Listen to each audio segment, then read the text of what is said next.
Eshik tutqichi qarsillab, shiddat bilan burilganda, mening yuragim qinidan chiqib ketay dedi. Nafasim tomog'imga tiqilib muzlab qoldim. Xonaning o'rtasida mendan 2 qadam narida boshqa bir erkak turardi. Eshik ortida esa ko'zlari qonga to'lgan qonuniy erim. O'sha bir necha soniyalik dahshat ichida men yo o'lishimni, yo qayta tug'ilishimni aniq anglab yetgandim. Assalomu alaykum, sirlarini tun qorong'usida o'z qalbida qulflab yashaydigan sabotli va dardli azizlarim. Qalbining tubida aytilmagan so'zlari bor insonlar hikoyachi Momo kanaliga xush kelibsiz. Bugun men sizga ehtiros, xiyonat va ayol kishining o'z baxti uchun qanday qilib butun dunyoga qarshi isyon qilgani haqida so'zlab beraman. Qulayroq joylashib oling. Bu shunchaki hikoya emas.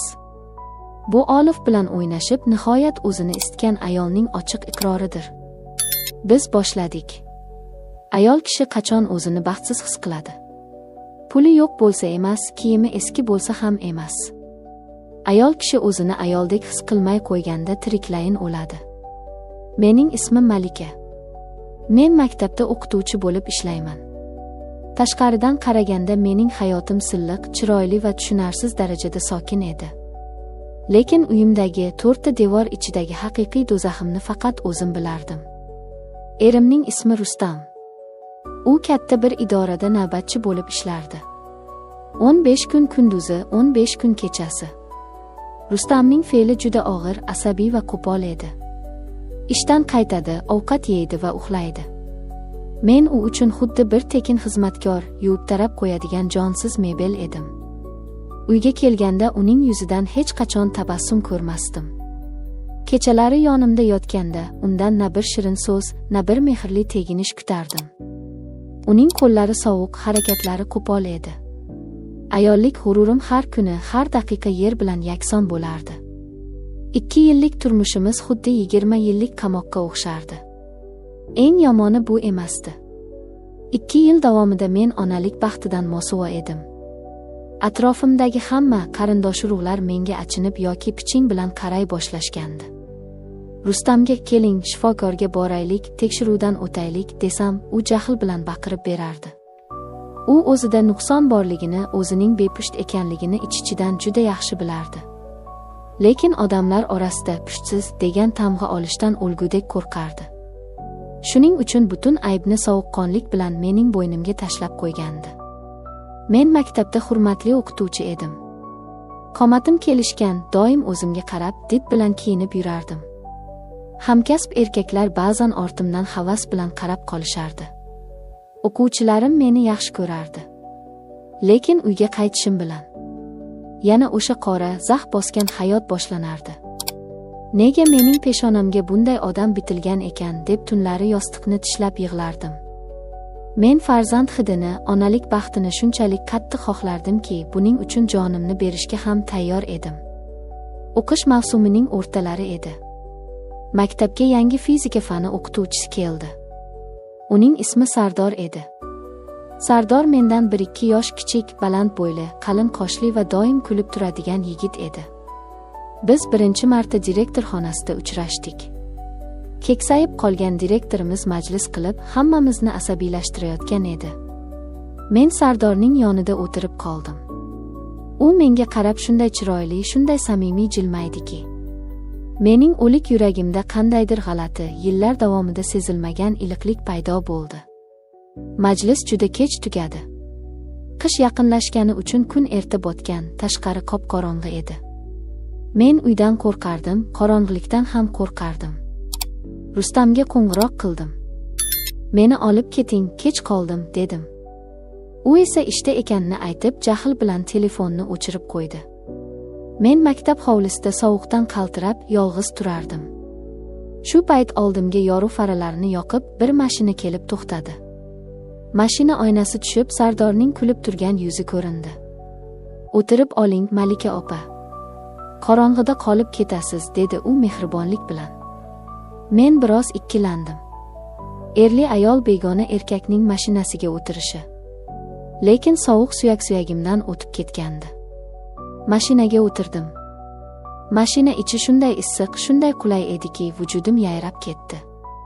Sardor bilan yo'l bo'yi gaplashib ketdik. U juda quvnoq, aqlli yigit ekan.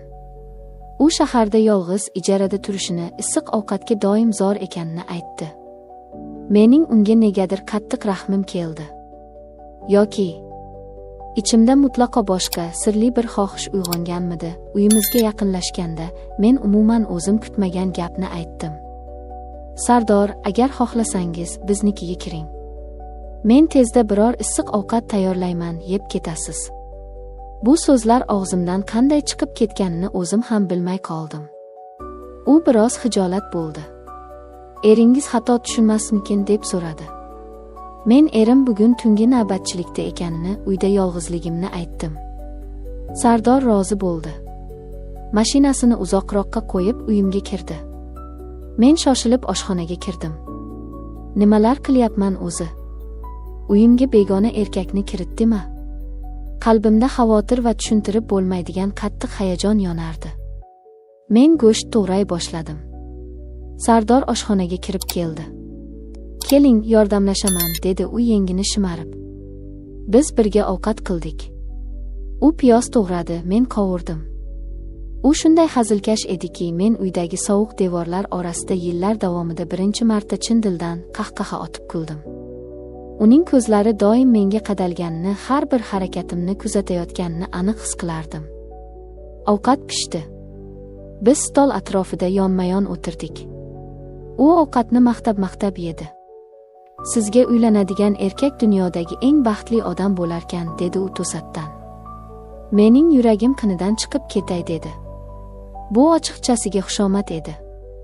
U menga ayol sifatida, jozibali qadriyat sifatida qarayotgan edi. Men qizarib ketdim, yuzimni pastga burdim. U qo'lini uzatib, stol ustidagi qo'limni ohista, lekin juda qattiq ushladi. Uning kaftlari shunday issiq ediki, mening butun muzlagan qonim aylanib ketdi. Shu payt eng kutilmagan va eng dahshatli voqea yuz berdi. Darvozamiz og'ir zarb bilan taqillab qoldi. Men o'rnimdan sapchib turdim. Yuragim go'yoki tomog'imga tiqilib qolgandi. Sardor ham joyida toshdek qotib qoldi. Kim u, dedim qaltirab. Eshik ortidan Rustamning g'o'ldiragan, asabiy ovozi eshitildi. U ishdan qaytgan edi. Tungi smenada qolishi kerak bo'lgan erim kutilmaganda uyga kelgandi. Mening vujudimni muzdek tatiq bosdi. Tez, bu yoqqa kiring, deb Sardorni yotoqxonaning orqa xonasiga itardim. Qaltiragan qo'llarim bilan borib hovli darvozasini ochdim. Rustam qoshini chimirib sovuq qarab turardi. Nega buncha kech ochasan? Ishda svet o'chib qoldi, javob berishdi, dedi u to'ng'illab. U to'g'ri ichkariga, oshxonaga qarab yura boshladi. Mening nafasim bo'g'ziga tiqilib, uning ortidan ergashdim. U oshxonaga kirdi. Stolda 2 kosa yarmigacha yeyilgan ovqat turardi. Miyam to'xtab qolgan, butun vujudim terlab ketgandi. Agar hozir Sardorni topsa, ikkimizni ham tiriklayin so'yib tashlardi. Bu nima, dedi Rustam idishlarga qarab. Men zo'rg'a yutinib o'zimni qo'lga oldim. Qo'shni kelin chiqqandi. Unga ovqat suzib bergandim, deb duduqlandim men. Rustam menga shubha bilan uzoq tikilib turdi. Uning ko'zlari uyni kesib o'tardi. U hech narsa demadi. Shunchaki charchaganini aytib, kiyimlarini yechmasdan divanga o'zini tashladi va 5 daqiqa o'tmay xurrak tortib uxlab qoldi. Men devorga suyanib nafasimni rostladim. Orqa xonaga sekin kirdim. Sardor oqarib ketgan holda turardi.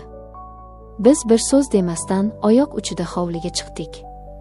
Men uni ko'chaga kuzatib qo'ydim. U ketishdan oldin qorong'ida mening yuzimga yaqin keldi. Uning issiq nafasi yuzimga urildi. U hech narsa demadi, faqat ko'zlarimga chuqur ma'noli qarab shivirlab ketdi. Men uyga qaytib kirdim. Qo'rquv, vahima o'rnini to'satdan. Shirin, qonni qaynaydigan bir ehtiros egallagandi. Men xiyonat yoqasiga kelib qolgandim, lekin negadir o'zimni umuman aybdor his qilmasdim. Men o'zimni tirik his qilardim. Ertasiga maktabda Sardor bilan ko'rishdik. Biz bir-birimizdan ko'zimizni olib qochardik. Lekin ikkimizning ham ichimizda bir xil yong'in yonardi. Darslar tugagach, u mening sinfxonamga kirdi. eshikni yopdi.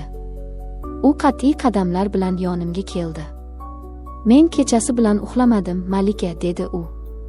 Men nima xavfga kirganimizni bilaman. Lekin men baribir senga intilaveryapman. Men unga qaradim. Mening ichimda erimning sovuq yotog'idan, xo'rlanishlardan paydo bo'lgan alam, o'ch olish va sof ayollik muhabbatiga bo'lgan chanqoqlik portlagan edi. Men qadam tashlab unga yaqinlashdim. Ko'rsatkich barmog'imni uning labiga ohista bosdim. Jim, dedim pichirlab. O'sha kuni maktabdan keyin biz uning ijaradagi uyga keldik. Uning uyi kichkina, tartibsiz, lekin shunday issiq va erkin edi. U meni quchoqladi. Uning lablari mening bo'ynimga, yuzimga tekkanda, men yillar davomida ichimda yig'ilgan hamma muzliklarning erib ketayotganini his qildim. Bu oddiy xiyonat emasdi. Bu mening o'zligimni, o'z ayolligimni qaytarib olishim edi. Sardor meni shunday asrab, shunday kuchli ehtiros bilan sevardiki, men bu tuyg'uning ichida to'liq g'arq bo'ldim. U mening ruhimni, vujudimni tiriltirdi. Men erimning uyi degan sovuq zindondan chiqib, haqiqiy sevgi bo'stoniga tushgandim. Kunlar, haftalar o'tdi. Biz yashirincha ko'rishishda davom etdik. Men har kuni uning oldiga yugurardim. Men endi erimning baqir-chaqirlaridan qo'rqmasdim. Uning sovuq nigohlari menga umuman ta'sir qilmay qo'ygandi. Chunki mening qalbimda, hayotimda Sardor bor edi. Va eng kutilmagan, eng ulkan mo'jiza ro'y berdi. Kunlarning birida men o'zimda o'zgarish sezdim. Shifokorga bordim. Va nihoyat 2 yillik qonli azoblardan so'ng men o'zim orzu qilgan xabarni eshitdim. Men homilador edim. Yuragim qinidan chiqqudek bo'lib xursandlikdan yig'ladim. Men ona bo'laman. Kimdanligi, qanday bo'lgani mening uchun zarracha ahamiyatga ega emasdi. Men o'z ichimda yangi hayotni, yangi umidni ko'tarib yurardim. Kechqurun uyga keldim. Rustam ovqat yeb o'tirardi. Men xotirjamlik bilan borib uning qarshisiga o'tirdim. Men homiladorman, dedim uning ko'zlariga tik qarab. Rustamning yuzidagi ifoda bir soniya ichida o'zgarib ketdi. U qotib qoldi. Uning rangi oqarib, ko'zlarida dahshat va tushunarsizlik paydo bo'ldi. Nima, dedi u ovozi xirillab. U juda yaxshi bilardi. U mendan farzand ko'ra olmasligini hammadan yaxshi bilardi. Uning erkaklik g'ururi, soxta obro'si bir zumda chil-chil sindi. U o'rnidan sapchib turib, stolni urib yubordi. Sen iflos. Kimdan qilding buni, deb bo'kirdi u ustimga bostirib kelib. Lekin men endi o'sha kaltak yeb, yig'lab o'tiradigan ojiza ayol emasdim. Men o'rnimdan turdim. Ko'zlarimda zarracha qo'rquv yo'q edi. Men uni o'zimning ayollik baxtimdan qildim. Sen menga faqat do'zaxni berding. Sen meni ayol o'rnida ko'rmading. Men esa o'zimga kerak bo'lgan hayotni oldim, dedim sovuqqonlik bilan. Rustam menga qarab musht ko'tardi. Ammo ura olmadi.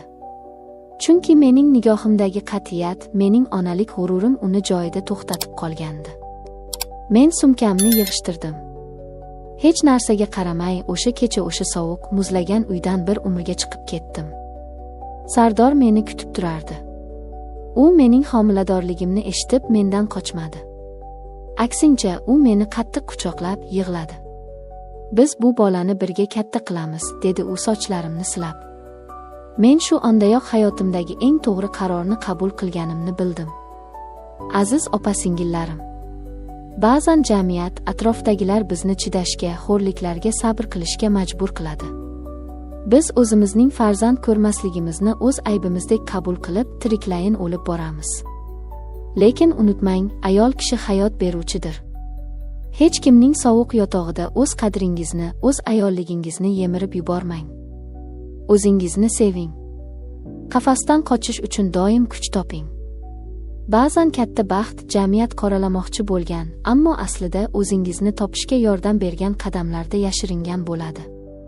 Agar bugungi hikoyamiz, mening bu og'ir va baxtli iqrorim sizga qandaydir turtki bergan bo'lsa, videoga like bosing va kanalga obuna bo'ling. Sizning har bir fikringiz biz uchun oltinga teng. Izohlarda o'z dardingizni, hayotiy xulosalaringizni yozib qoldiring, albatta o'qiymiz. Hech qachon taslim bo'lmang, oldinga yuring va o'z baxtingizni yutib oling. Siz bilan Hikoyachi Momo kanali bo'ldi. O'zingizni asrang.